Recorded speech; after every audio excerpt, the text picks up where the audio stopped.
Jika kita baru pertama kali daftar atau membuat akun Gmail di sebuah perangkat yang menggunakan IP address jaringan tertentu, biasanya sistem Google tidak mewajibkan kita untuk memasukkan nomor HP. Walaupun setelah selesai daftar, nomor HP tersebut tetap diperlukan agar akun kita bisa aman dari peretasan.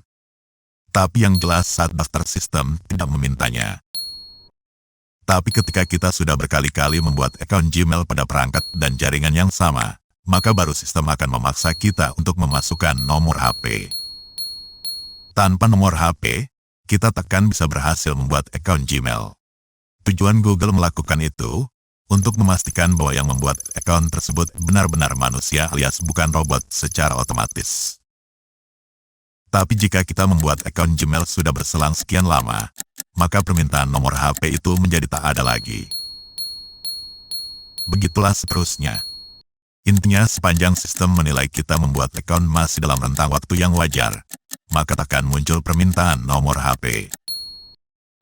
Tapi hingga kini saya belum pernah menemukan rilis resmi Google, hingga berapa kali sistem akan mencurigai kita membuat akun Gmail sebagai tindakan yang tak wajar.